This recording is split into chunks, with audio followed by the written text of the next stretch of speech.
Meus queridos irmãos, a graça e a paz do nosso Senhor e Salvador Jesus Cristo. Amém. Os irmãos estão felizes? Amém. Então vou repetir de novo. A graça e a paz do nosso Senhor Jesus Cristo. Amém. Meu. Amém. Meus amados irmãos, por motivo de força maior, nosso querido pastor não pôde estar aqui. Eu acredito que todos os irmãos já sabem, né?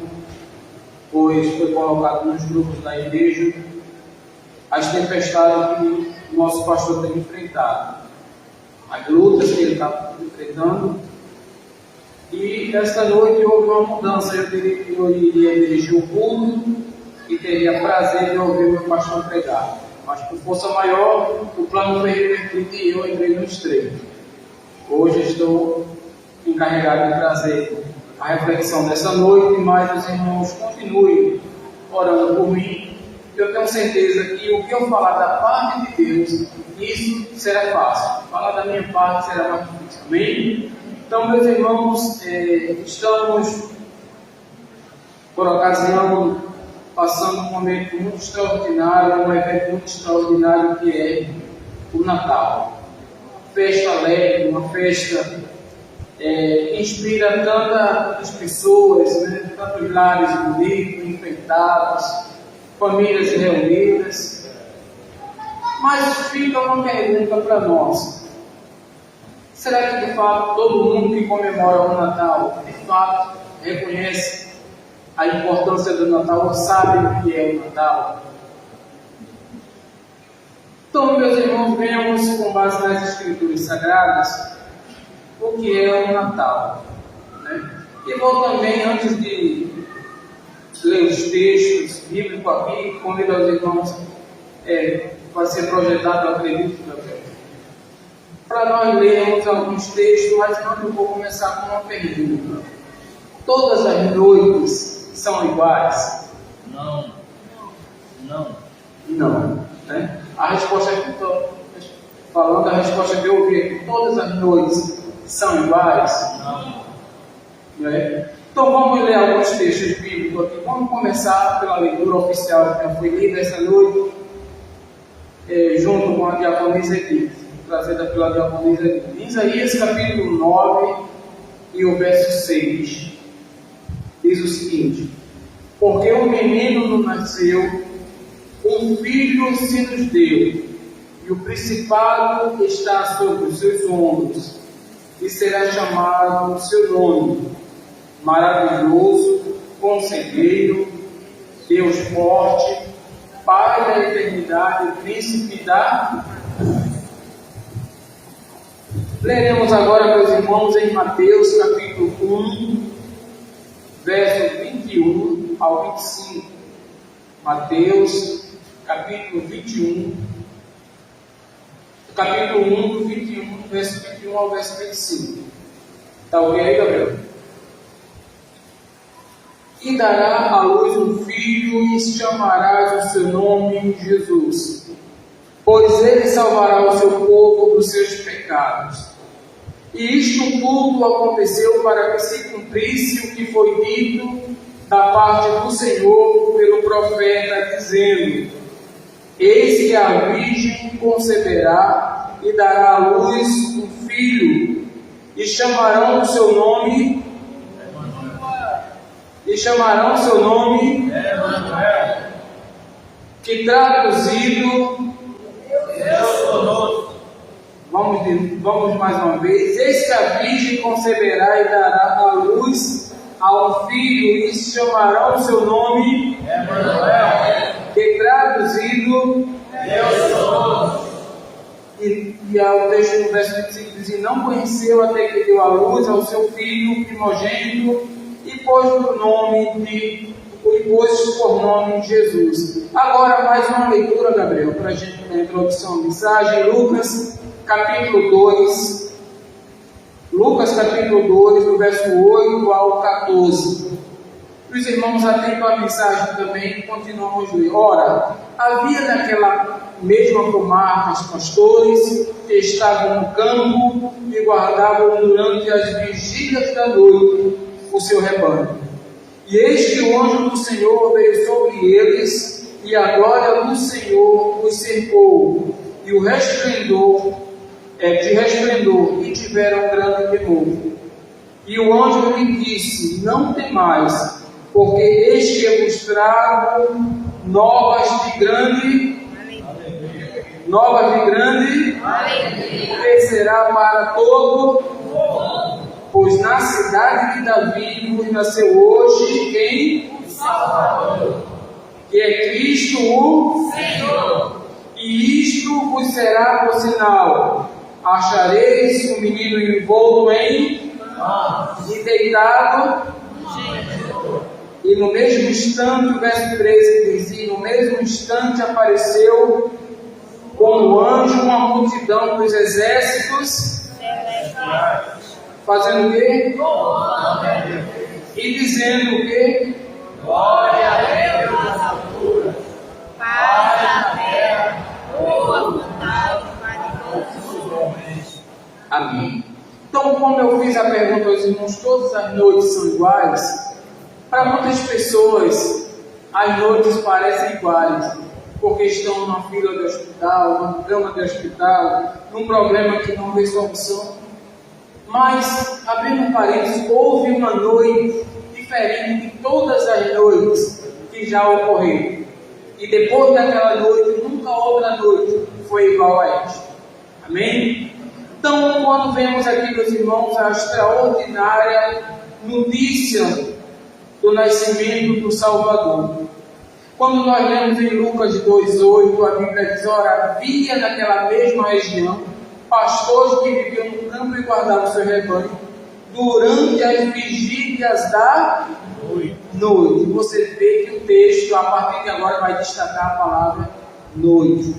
Uma noite diferente. Aqueles pastores talvez pastoreavam aquelas ovelhas, tantas outras noites era comum para eles. Mas naquela noite foi diferente. Deus decide anunciar ao mundo a melhor notícia que todos esperavam: o Salvador está entre nós. E Deus escolheu uma noite. Deus podia anunciar esse nascimento de dia. Deus escolhe a noite para anunciar o seu nascimento. Então, quando nós pensamos no horário da noite, a gente associa logo rapidamente a um período de silêncio, de cansaço, e um período monótono. Todos estão relaxando, dormindo, mas Deus decide revelar o seu Filho ao mundo em um período, e Deus quis comunicar alguma coisa. Com isso, podemos tirar algumas lições de por que Deus escolheu a noite para anunciar o seu Filho Jesus ao mundo.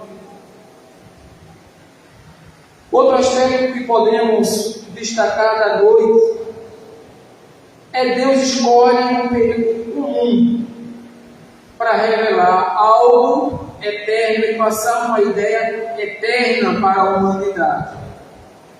A noite, ela tem um significado muito profundo nas Escrituras Sagradas, e muitos eventos ocorreram durante a noite. Quem não se lembra quando o povo de Israel teve que sair às pressas do Egito, que Deus libertou o cativeiro deles, e eles saíram de madrugada, saíram uma noite, não é? Então, Jacó lutou com um anjo, porque estava angustiado com medo de enfrentar seu irmão Esaú, e ele lutou com o anjo procurando uma bênção, recebeu uma bênção, e ele lutou com o anjo já pela alva, a chegada da alva de madrugada, não é? Então vemos aqui, meus irmãos, que a noite ela traz um significado também nas Escrituras Sagradas como algo que já foi revelado por Deus, grandes acontecimentos. Deus revela ao mundo o seu Filho em um horário que para muitos já não poderia acontecer mais nada. Esperavam talvez o Messias aparecer no templo, ou o comunicado do nascimento de Jesus ecoar pelas vilas pela manhã, mas Deus escolhe à noite. Então, primeiro, quem foi as primeiras pessoas a receber o anúncio da volta do nascimento de Jesus? quem foram os seus primeiros destinatários e quem foi os primeiros que trouxeram esta novidade ao mundo. A Bíblia continua dizendo, aqui em Lucas 2, de 8 a 9, que naquela noite, naquela comarca, pastores estavam no campo e guardavam suas vigílias da noite, o seu rebanho. Então, as pessoas que receberam essa primeira notícia não eram pessoas comuns. Diz alguns estudiosos que ser pastor no tempo de Jesus era algo que não tinha prestígio. As pessoas que pastoreavam, os pastores eram uma classe de pessoas discriminada. Você não tem uma qualificação, então vai ser pastor. Pastor era algo considerado pejorativo. Ninguém queria ter um pastor na sua família, porque era tido como se fosse uma pessoa sem qualificação nenhuma. E é justamente esse público que recebe a notícia do nascimento de Jesus. Quem trouxe para este grupo de pessoas não foram meros mortais. Foram portadores da mensagem, celestiais ou seres angelicais, como a gente pode ver aqui no verso 9 de Lucas 2. Então nós vemos aqui, irmão, que existiu então uma inversão de valores.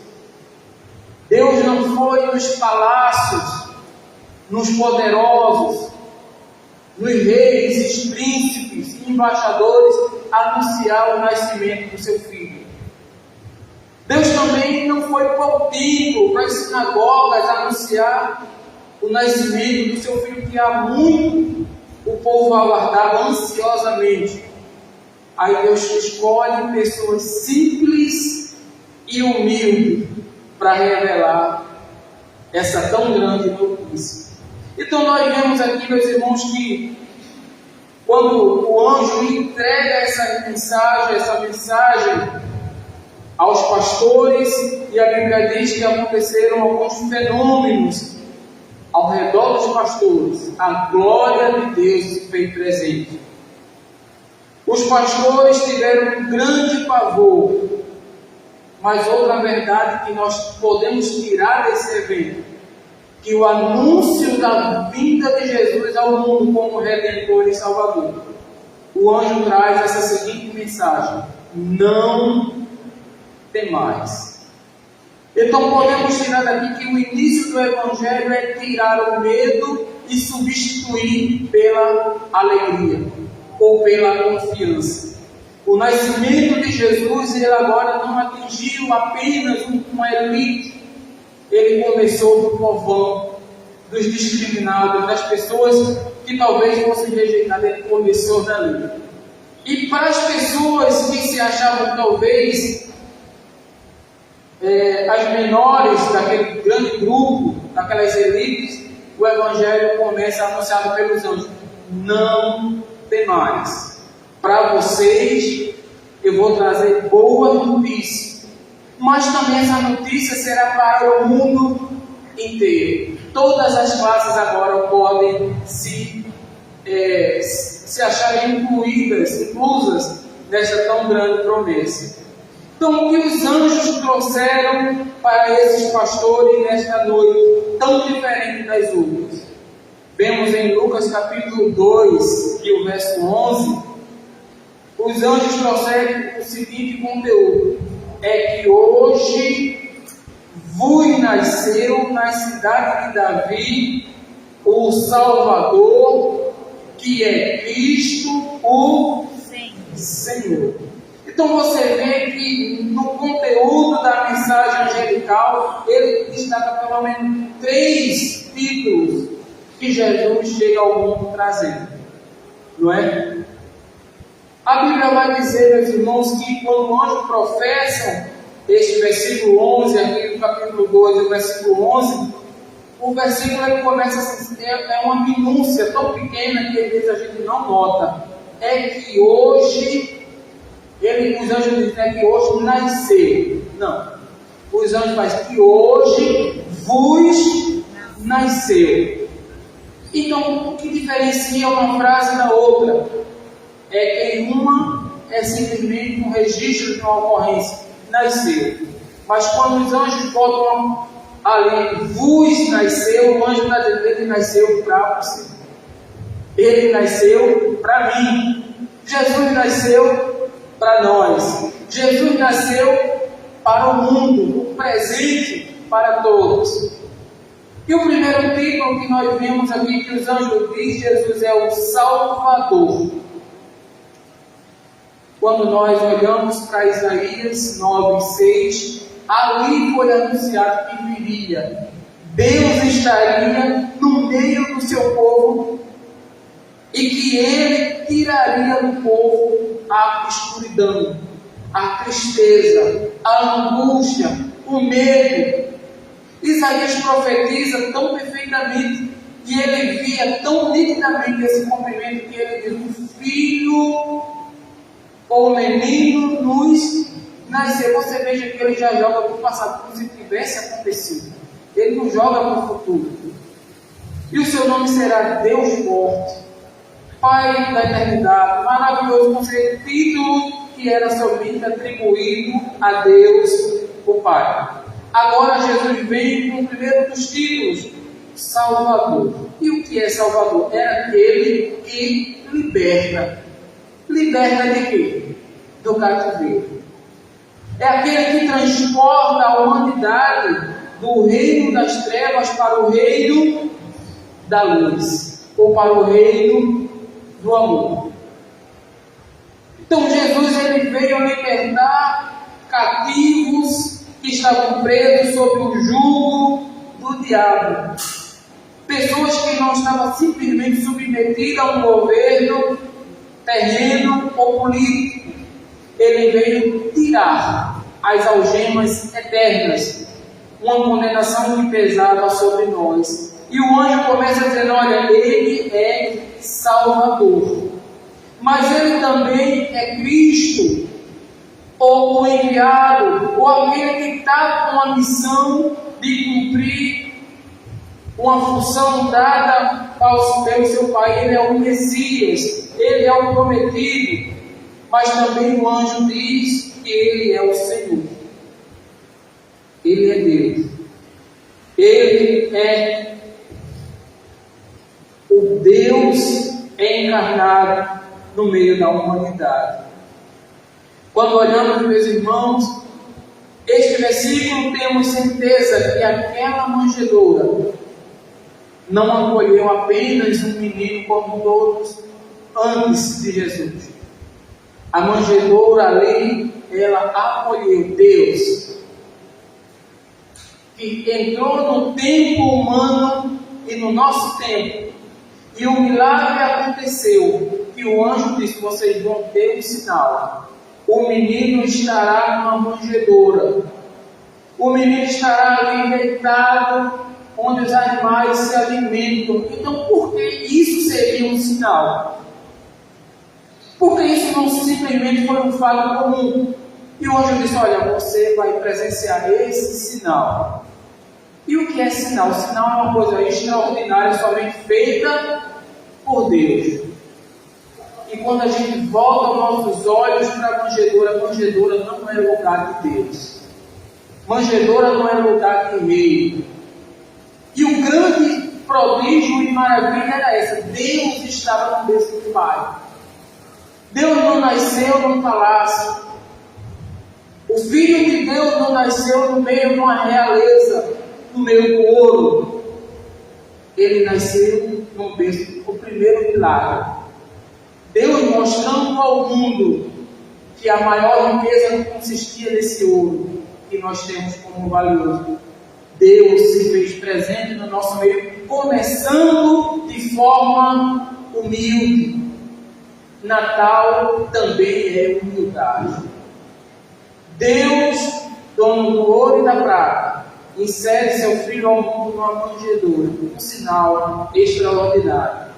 Então vemos, meus irmãos, que esse anúncio de Jesus é um cumprimento de uma das profecias mais antigas esperadas pelos judeus. Por exemplo, podemos citar Miqueias, no capítulo 5, do versículo 2 ao versículo 4, que a Bíblia diz assim: E tu, Belém, Efrata, posto que pequena entre os milhares de Judá, de ti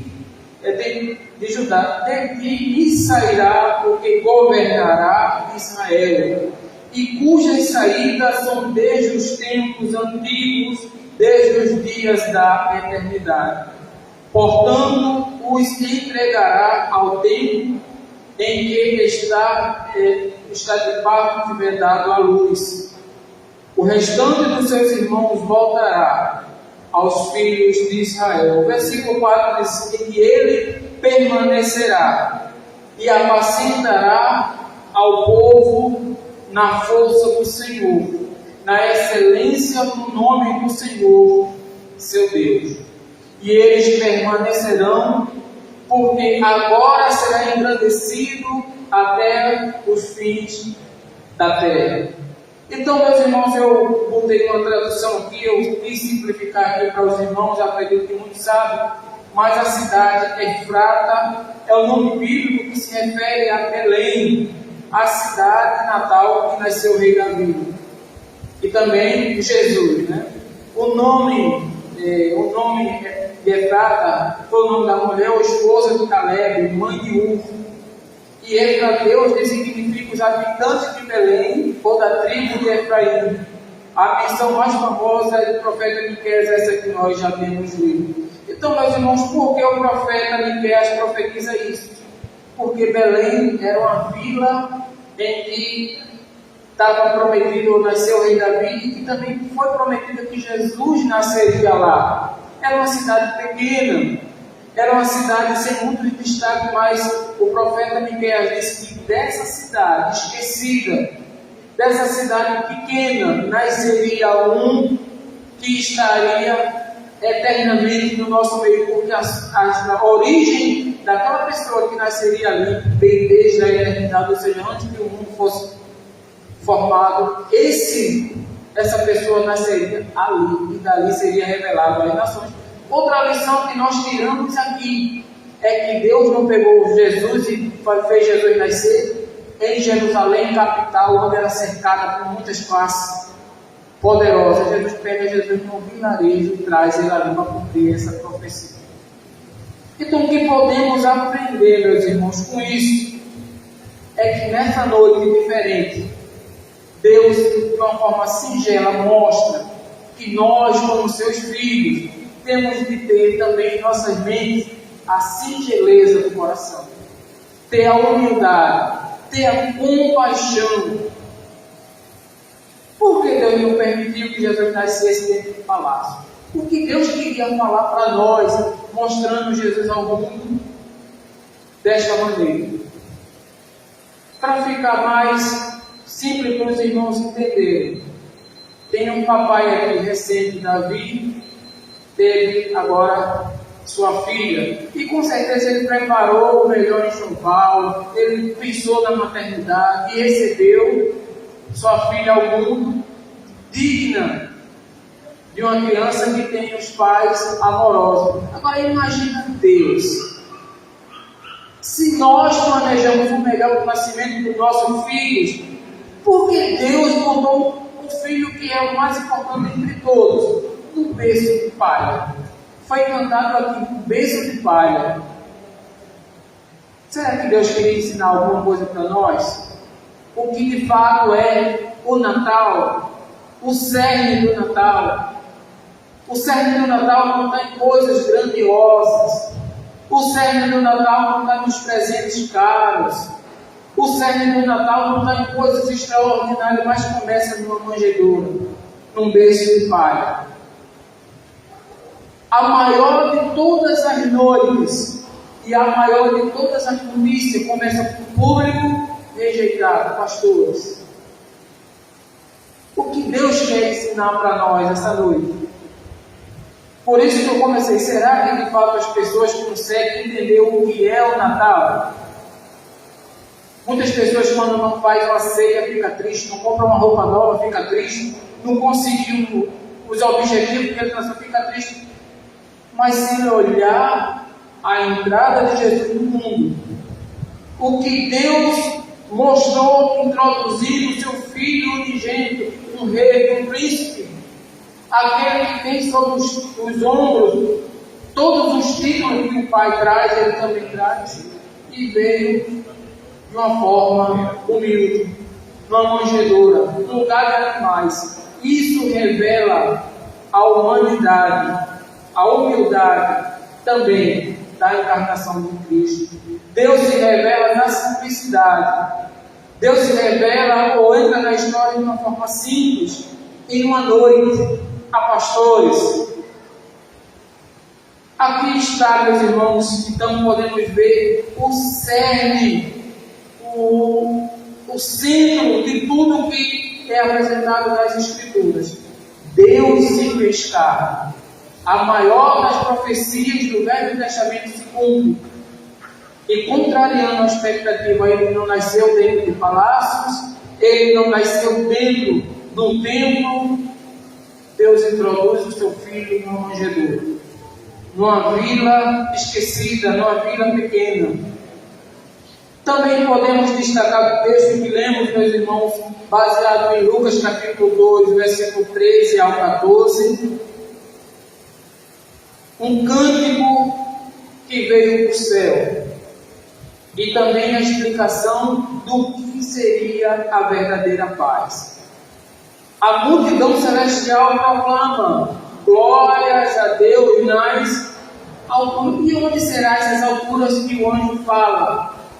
Glórias a Deus nos lugares mais distantes, num trono de equidade. Glórias a Deus, o destino de Deus é o céu. Então, isso é a mensagem dos anjos. E ele continua: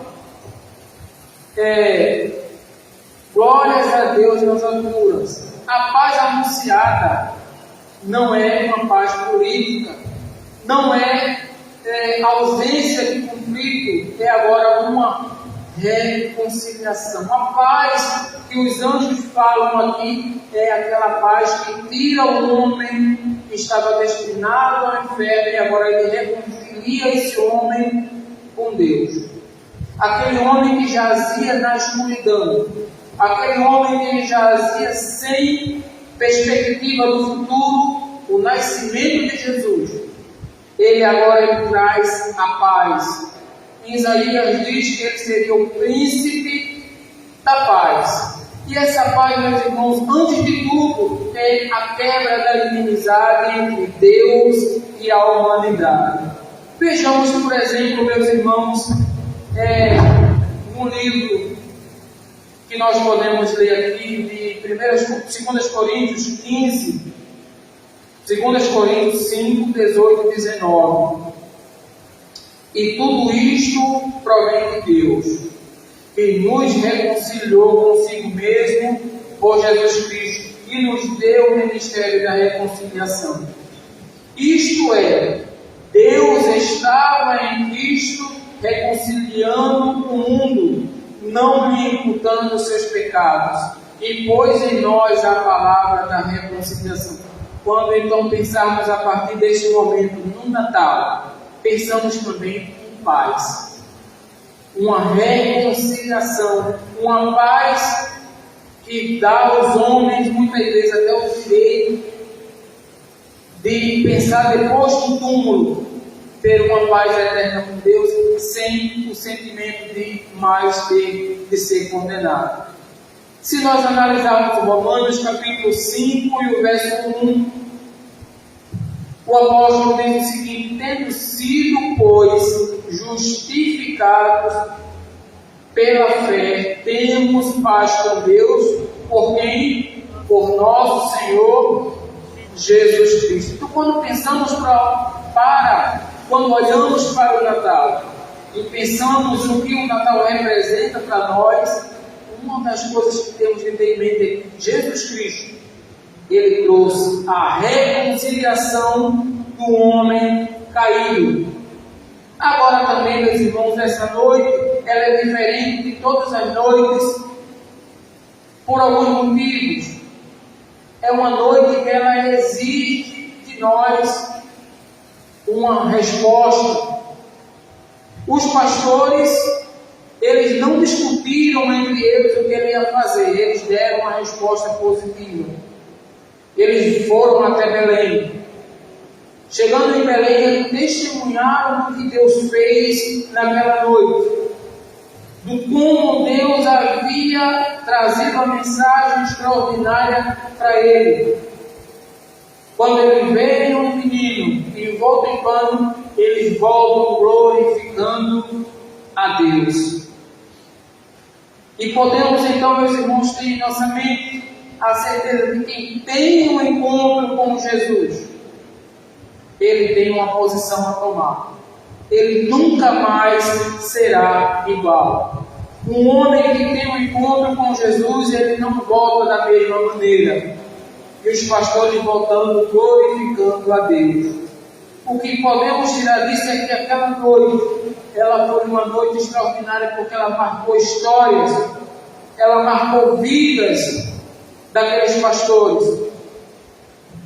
E deu o direito de eles serem os primeiros missionários, porque ele foi anunciado essa grande boa nova a ele, e eles voltaram louvando e agradecendo a Deus, e eles tiveram a oportunidade de ser as primeiras pessoas a anunciar sobre Jesus que tinha vindo ao mundo. Veja que para uma classe desprezada.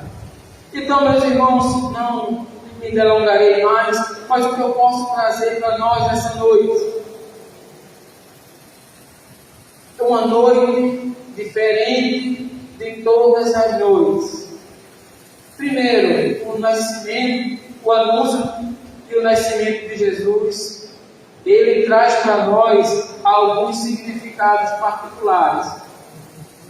Deus entrou na história humana, algo que é extraordinariamente maravilhoso, como um Deus infinito. Ele entra na humanidade e dura apenas 33 anos de vida, por amor a mim e a você. Então, são coisas extraordinárias.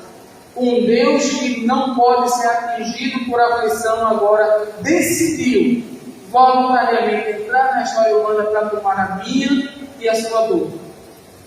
Um Deus que foi ofendido por meu pecado decidiu voluntariamente entrar no mundo para perdoar a minha ofensa. E o que tem também na sua vida, o que podemos examinar da sua vida naquela noite, é a simplicidade do nosso Deus. A Bíblia diz que Deus ele não suporta o orgulhoso e o soberbo, mas porque Ele exige isso de nós, porque Ele foi o primeiro a nos ensinar o que é humildade, nascendo no berço de pai, coisa que nenhum de nós aqui permitiria nosso filho nascer, nenhum de nós, se tivesse o mínimo de condição possível. E Deus tinha condição de fazer Jesus nascer no palácio, e Ele preferiu uma manjedoura. Outra coisa que podemos ter é que aquela noite tornou pessoas comuns em pessoas extraordinárias, porque foram impactadas pela visão e pelo tamanho da mensagem anunciada ao mundo. Agora, homens simples tinham recebido do próprio Deus a notícia que os cadeados e as cadeias do diabo seriam quebradas. Que o mundo agora receberia um dos maiores presentes, a certeza da vida eterna.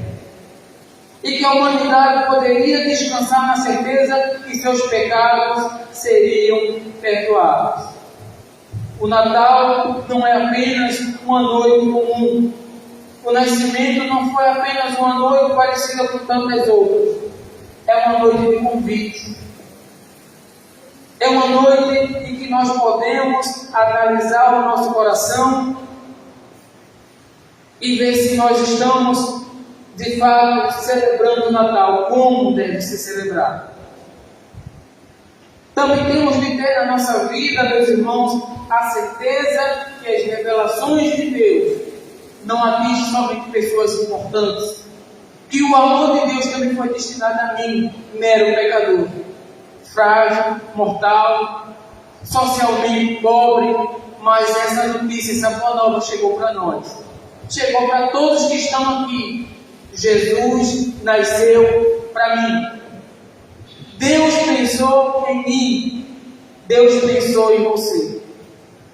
Os anjos proclamaram essa grande notícia: paz na terra para com os homens.